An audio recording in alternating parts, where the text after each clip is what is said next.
Hello and welcome back to the channel.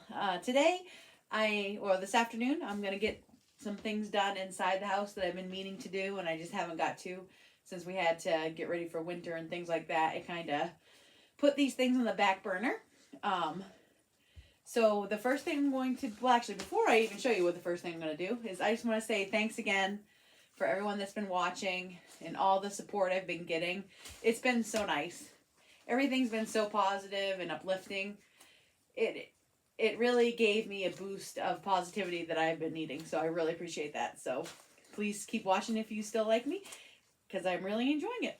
But the first thing that we're going to do today is I have my garden seeds left over from this summer, and I want to vacuum seal them and get them all put away so they'll still be ready for next summer or years to come. Because I sometimes I order new seeds, sometimes I use the old seeds I had. It all depends on what I feel like that summer and what I want to grow. But this past summer I actually ordered these heirloom seeds. I got a bunch of different kinds. I got them from a company called Bucktown Seed Company. They're out of Pennsylvania. It's a small business, and I had really good luck with these seeds. I think I planted 72 or 70. It was close to 80 starters, and out of the 80 seeds that I used, only 2 didn't come up. So I think that is pretty good. To only have 2 seeds out of that many not sprout, I was impressed. So what I usually do when I vacuum seal mine is I leave them right in their paper package, and then I put them inside a vacuum seal bag. Let me open that. And I just put them right in, and I seal them just like that, and that way I can still see exactly what they are.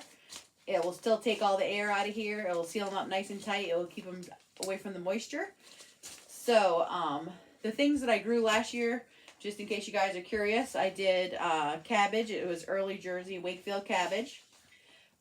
Squash. It was summer black beauty. I did sugar and snap peas. I had early prolific straight neck squash, it was basically like zucchini. I had pickling cucumbers. I had pole beans. They were Blue Lake ones. These were delicious. I am definitely going to plant these again next year. I'll probably have to get a few more seeds, but I'm definitely going to plant them.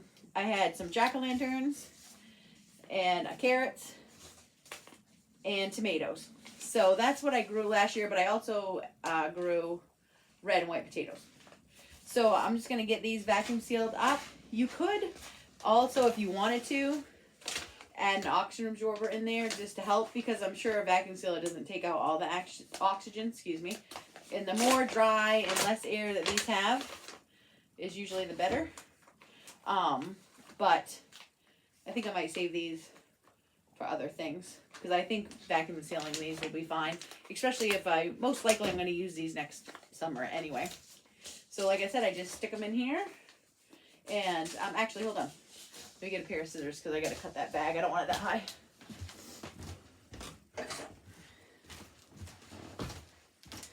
And you know what? If I got the scissors, we may as well throw an oxygen absorber in there.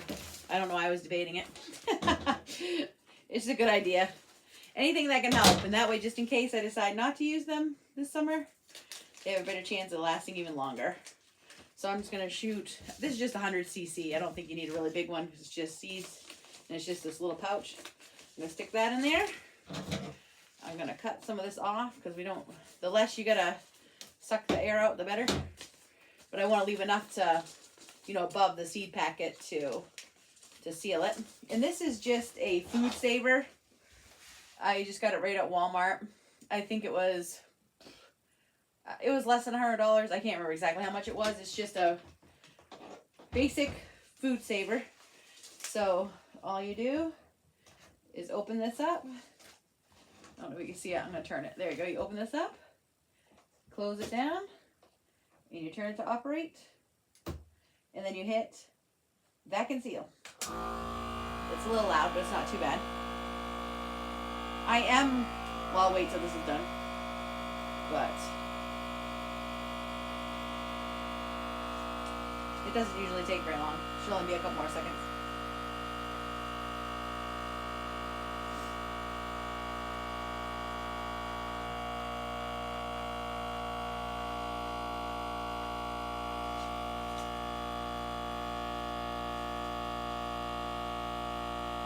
But I do have this running right off of my inverter. It's just plugged into the power strip that's plugged into my inverter. So it's running right off my batteries. The Renogy batteries that I have. I don't know why that's taking so long. We're going to check it. That was a little weird. Oh, maybe I didn't stick in there further. Maybe it's not a good idea to do this while I talk. I'm just playing. Let me try it one more time. I think I just didn't have it in there. It doesn't help that this time of year, there's not like a ton of light in here.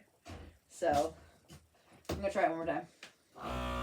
We can add that to our bloopers.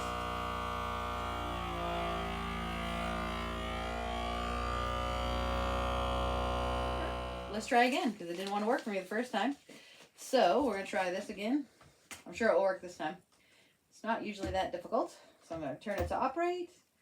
I'm going to hit vacuum seal. Oh, there we go. That time it's pulling the air out. So that's really good. So now it's just the red. There's a red button on here. I can't show it to you because I don't want to pick it up while it's on. But once it's done sealing the bag, I'll just open it and take it out. And that's how easy it is to vacuum seal these. And if you do have a freezer or room in a freezer, you could always freeze your seeds as well. I don't have enough freezer space for that, and I'm actually working on trying to live without my refrigerator. I'm trying to figure that out because I just don't want to bother with it anymore. But by me vacuum sealing these with that little oxygen absorber, these should be great for a really long time. I think it's really important for people to know how to grow food. If we ever get in a situation where we can't get to the grocery store, or there is no grocery store, or maybe you just don't have enough money to go to the grocery store. If you have seeds, you can grow some food that won't cost you anything except for labor, especially if you already have a garden bed built up or a place to have a garden, and then of course you have to have water. But you don't have to have like money. So I think it's really great. Like before I lived off grid, even when I had to live in an apartment for a while, I always grew things. Yeah, I had a 5-gallon bucket garden one year. I always tried to grow like herbs or some kind of plant in the house. So I'm going to do another one of these real quick. But, so I think it's really important. I think a lot of people don't know how to grow food anymore. And it's kind of scary because we need that. Our whole planet needs that. So, but yeah, you don't always have to have a huge garden. I don't have a huge garden here. I just grow mostly what I'll eat. Each year I make it a little bigger. It's a work in progress as always. And each year I kind of change what I want to grow, because last year I planted too many squash and too many zucchini. I couldn't even eat them all. I didn't want to can them all. I ended up giving a lot away, which is great because I love giving things away. But I think next year I need to change what I grow to match more of what I eat, because I don't want to waste anything. And the more that I grow that I'll actually use is the better. So I'm going to finish the vacuum sealing these up. And then the next thing I'm going to do is I'm going to make some homemade mouthwash. I'm all out, and I was mad this morning when I realized I didn't have any left. So I'm going to show you how I make that and how easy it is. All right, so I got all the seeds vacuum sealed up nice and tight. So those are all ready to go. One thing just talking about gardens is this winter I really want to research some more herbs. I want to get more into making like herbal teas and tinctures, and I haven't got into that yet. And I'd really like to. I've made a couple teas, with like mint or, just some other regular little things like pine needle tea for vitamin C and things like that. But I want to get into more of that. I didn't grow very many herbs last year. All I grew was mint, rosemary, and sage. So I want to do that. But that's for in the spring. But I have all winter to research what I want to do. But now I'm going to make some mouthwash. Excuse me, sorry about that. So for this mouthwash I like to make, it's really good for your gums. It kills bacteria. It's good, like, even if you have, I don't know if you ever get these, the canker sores. Sometimes I get those, depending on, like, if I eat too many pickles or something. It helps with that. It's really good for your teeth and your gums. And it's all natural. I don't like store-bought mouthwash. It tastes like, I don't know, it's way too strong. So for this mouthwash recipe, you only need 4 ingredients. You need water, which I just put in this jar so I'd have it. Baking soda, cinnamon sticks, and whole cloves. That's all you need. So what I did, I'm gonna make 2 jars of it, if I can open it. There we go. And you don't have to cook this or seal it or anything, so these can be, you can reuse the lid. But, so what I usually do is you want, depending on how big your cinnamon sticks are, about 2 or 3 per jar. I'm gonna use my teeth.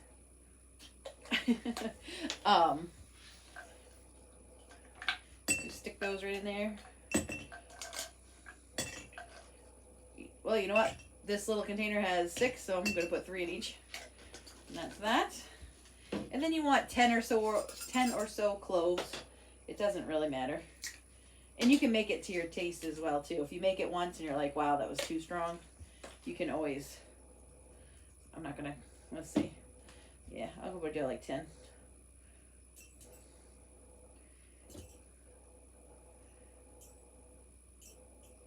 That's about 10. That's about 5, so I need about 5 more.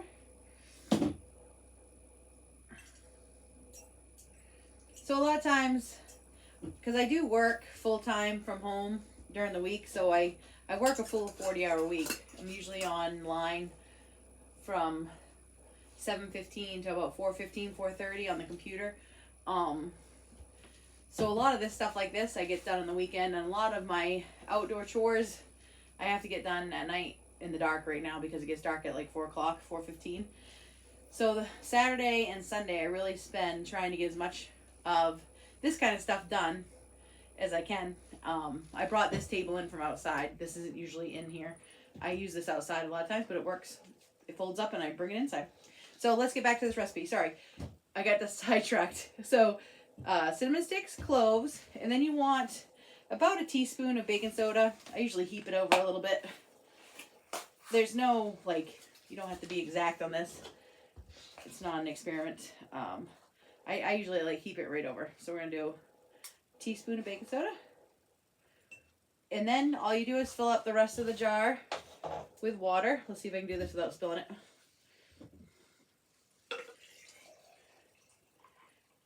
And then once you get it all done and filled with water, you just put it right in the windowsill.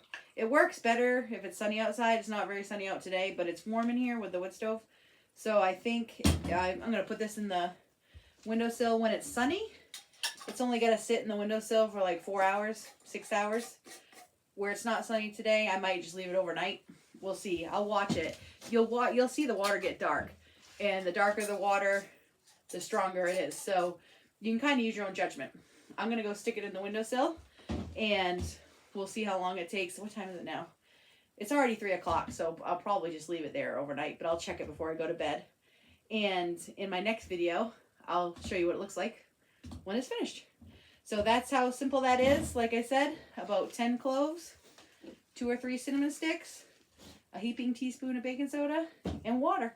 And then you just stick it on the windowsill and let it sit. And then once it is done sitting for the 4 to 6 hours or however long you let it sit, you just strain out the cinnamon sticks and the cloves.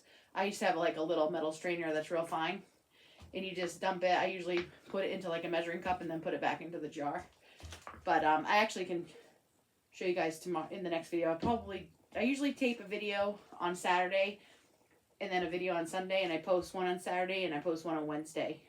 And that's how it usually works out. And then I do shorts, of course, during the week. But this is really excellent. It's cheap to make. It's simple.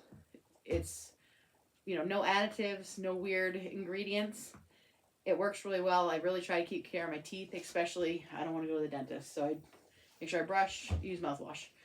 But, all right, well, that was the last of this part of what I have to get done. And the next thing I'm going to do is I ordered some extra freeze-dried foods for during Black Friday because they had a good sale. So I need to take some of the freeze-dried foods I have now and make them into meals because instead of buying pre-made freeze-dried meals, I like to make my own. There's no salt added to them. I know what I want to put in them. I know what I want to put in them, and I can make them to how I like and what I like to taste. And I do eat my freeze-dried food as part of my regular food. I don't eat it every day because that would be too expensive, but I do work it into my into what I eat on a regular basis because it's so simple. You just add water, especially if it's a night where I have to get a lot of work done outside in the dark after work. It's great just to go to the stove, dump the package in a pan, add some water, and it's done in like 10 minutes. So let me get this stuff out of the way and grab the ingredients that I want to use to make up a couple meals, and I'll show you those. So I got everything put away from the mouthwash. Before I start showing you what I like to make up for meals, I just want to say I really appreciate the shout out that Hippie Chick Off-Grid Maine. I think that's how you see your channel. Let me look because I don't want to mess that up. I'm not always the best with names. But I really want to thank her for giving me a shout out. It was so nice. And that's what I'm talking about lately. Everybody has been so nice and so supportive. So I just really want to say thank you to her. Yes, it's Hippie Chick Off-Grid Maine. And I'll put it down in the description too. But she was so nice and gave me a shout out. I want to give her one too, even though I don't have as many followers as her. And hopefully some people that haven't found her yet will find her. So with these freeze-dried meals, I like to put them in Mylar because their shelf life is way longer that way. I can make up a bunch. I put them in my preps.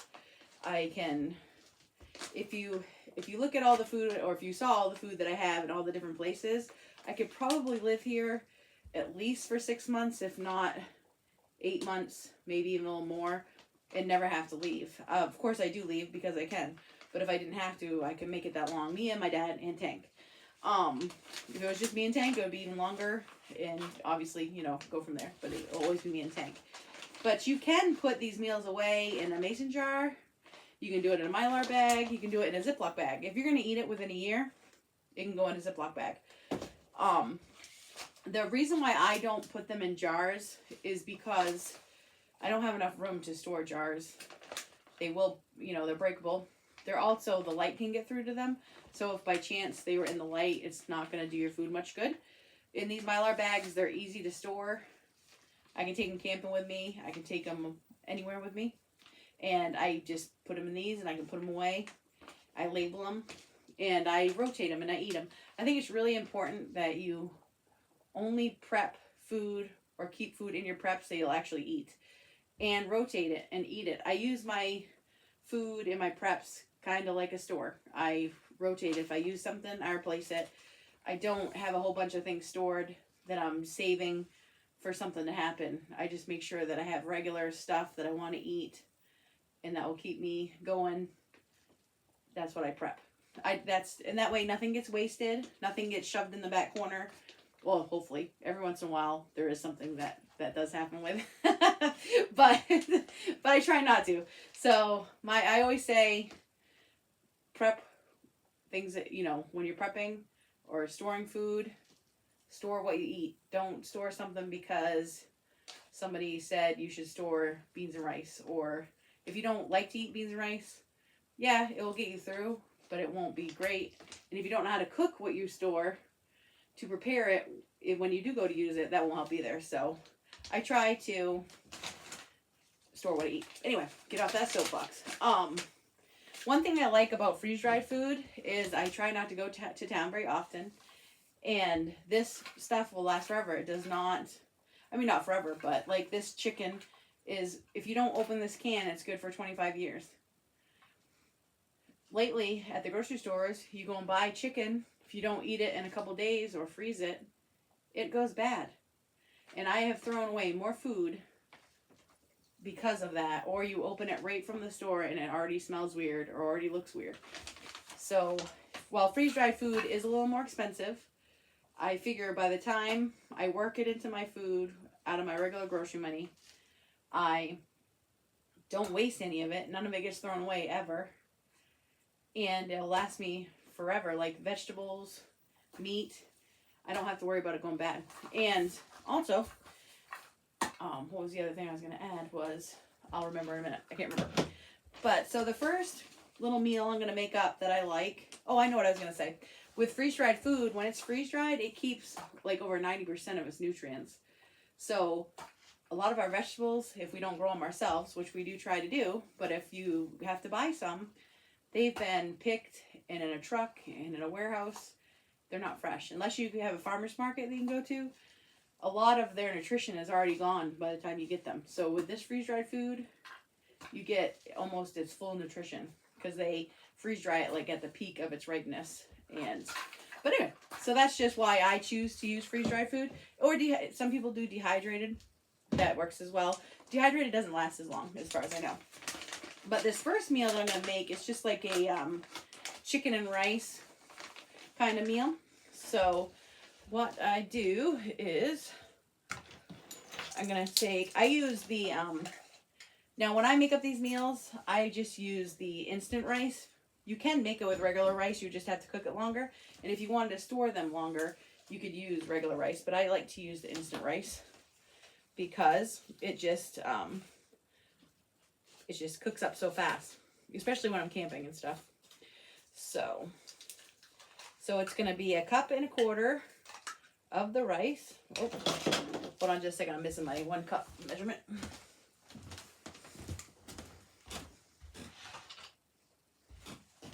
All right.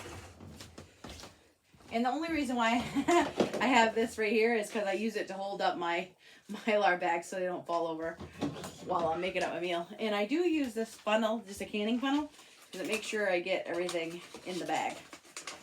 So I'm going to put that in there. And this first one, you know what, I'm going to borrow this. I'm going to stick that in there. There we go. All right, so I'm going to do 1.25 cups of the instant rice.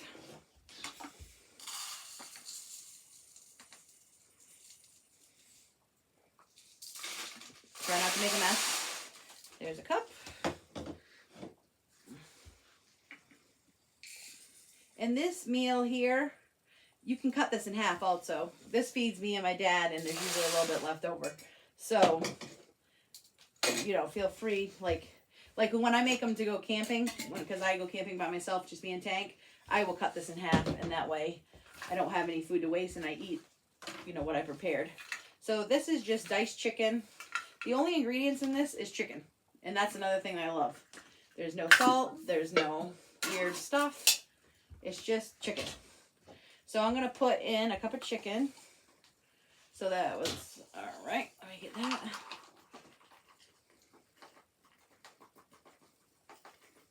And one other thing that's really cool about freeze-dried food, it smells really good. It smells like what you're going to eat. So that was 1 cup of chicken.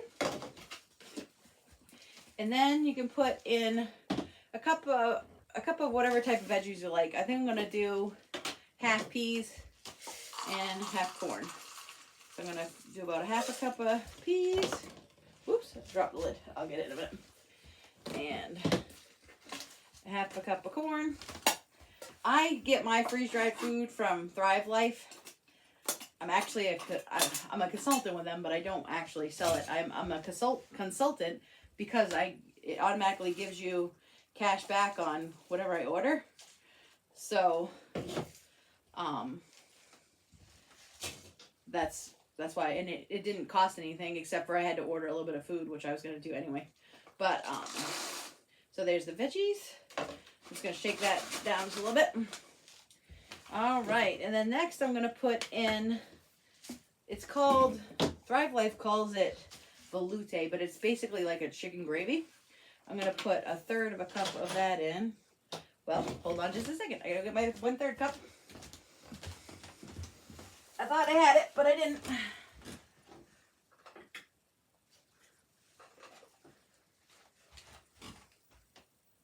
There we go. All right.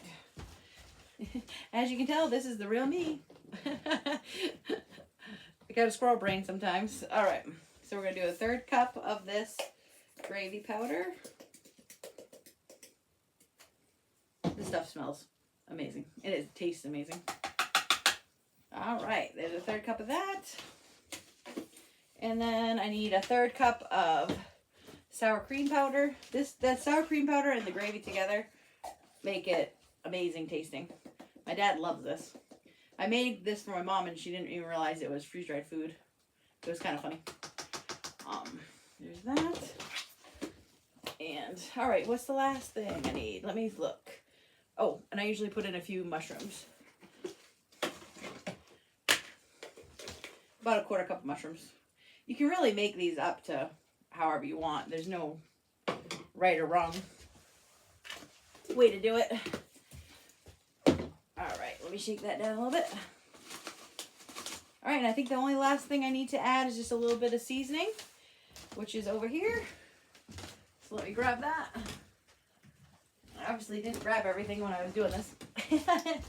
All right, and then I usually put about a teaspoon of this. This seasoning is just called Chef's Choice. It's like a blend of like garlic, pepper, all kinds of little things.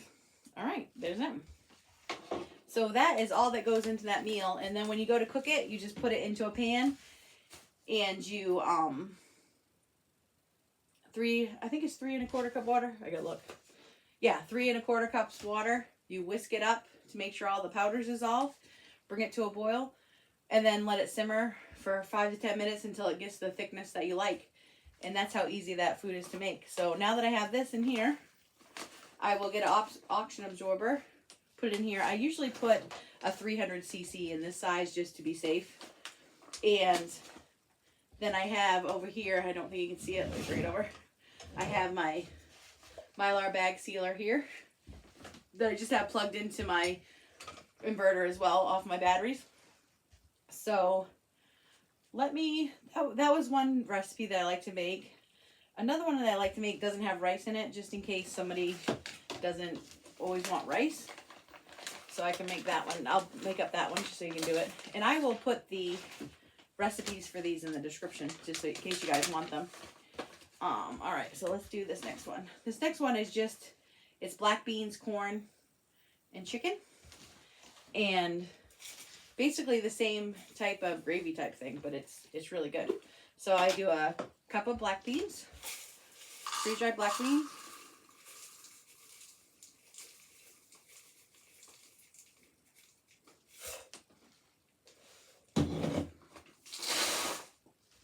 I do a cup of corn.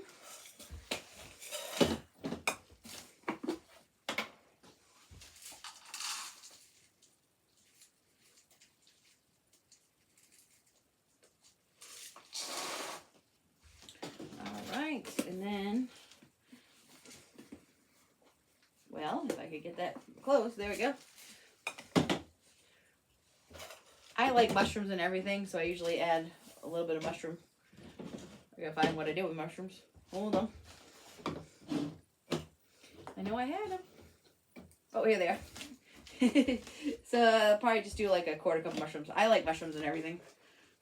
I'm sure everybody doesn't, but I do. So I'm gonna add those in there. Like I said, you can make these however you like.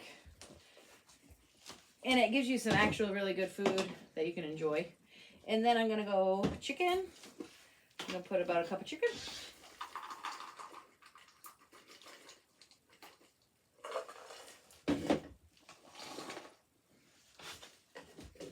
And then that same stuff, that veloute powder, which is like the chicken gravy, and that sour cream powder. I'm going to do a 1/3 cup of each.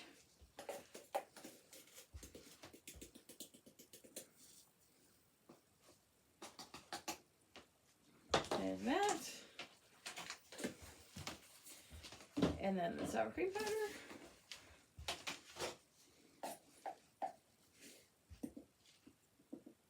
Third cup of that. And then just a little bit of that seasoning. And that's all that goes in that one. Now, and this one, it just is another version. If you didn't want rice, it gives you another version of that with a couple different vegetables, with the beans. The beans are really good if you like beans. All right, and there's that. And then the one last meal I'll show you real quick is a beef and broccoli, which is really good. And that one is with rice also, kind of like the other one. But I could probably take those out of there now. And the bags that I like to use for Mylar bags are Wallaby bags. You can get them from their actual website, or you can get them on Amazon. Sometimes I find them cheaper on their actual website, especially if they're having a sale. These bags are really thick. I don't have any trouble, you know, getting them to seal. I actually bought this sealer from the same company. A lot of people just use like a hair straightener and stuff like that. But I thought if I was going to be serious on my preps and serious on prepping, I wanted the thing that actually seals the bags for real. And it does really good.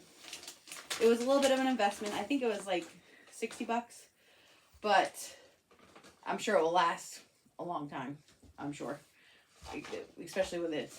You know, it's not like I'm doing this commercially. It's just for me. So, all right. So for the beef and broccoli, I just put in the same thing, about 1.25 cups of rice.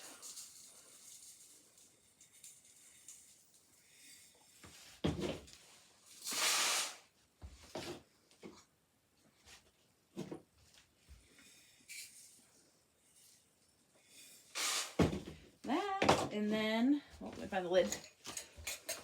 I hope I was a little more organized today. And then a cup of, this is diced beef. I put a cup of the beef in there. I don't want to spill it. There we go. Cup of the beef. And then I'm going to put a cup of the freeze-dried broccoli. And I make some other meals too, like a cheesy chicken with green bean, and I can show you guys those on another day. I'll show you 3 today. That's probably gonna make this video plenty long enough. Broccoli smells like broccoli. But all right, let me get that in. I'm gonna do a cup of broccoli.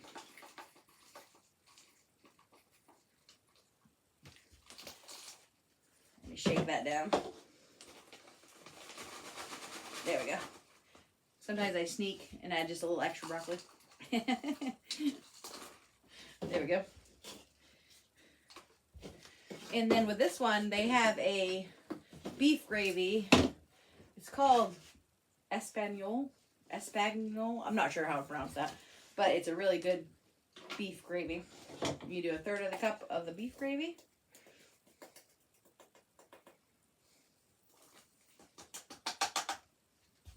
And 1/3 cup of that sour cream powder. I love that sour cream powder. I put it in almost everything. It gives amazing flavor. Amazing. I mean, I think it would still be good without it, but it makes it just right off the top. All right, and there's that. And then just a teaspoon of that chef seasoning that kind of has everything mixed in. Pepper, garlic. I think it does have a little bit of salt in it. There's that. All right, so that gives you a beef and broccoli. So what I'm going to do now is I'm going to make up some more of these, and then I'll show you how I seal them, and that'll be it. And I always put a label. So I'll be back in a second. All right, so I got 5 meals made up. That's what I'm going to do for today, just because I do have to go outside and get a couple other things done before the night is over. But so I'm going to put the oxygen absorbers in here, and then I'm going to show you how I seal the bags. It's really easy. I think this last year is the first time I had tried doing Mylar bag stuff. Well, might be going on 2 years now. But I was a tiny bit intimidated at first because I didn't really know the process. But once you do it, it's actually really easy. So let me see if I can bring this over just a little bit. Let me move this stuff over. All right. So what I usually do is I just kind of bang everything down, make sure it's all the way down. And then these bags do come, I don't know if you can see, it's not the best lighting in here, with these little tear tabs. So I just try to get as much of the air out as I can. And then I put it into the sealer right above where that tear mark is. And then you just push down until the light goes out. Done. And then, I know. Sometimes you gotta be careful. I gotta do that again. Oh, you know what? I didn't check this setting. I gotta make sure I'm on the right setting. There we go. All right. Let's try that one time. Then you just push down. There we go. That time we did it. And I usually do it a second time just to be safe. Since my first time didn't work, I definitely want to do it a second time. There we go. And then it's pretty hot, so I just let it cool down for a minute. And then I check them. And if they don't seem quite right, I'll do it one more time before I put them away. And I already have my label on there. I put the name of what it is, how much water it takes, and the date. And I made it, and that way I'll know. I make sure I always use my oldest ones first.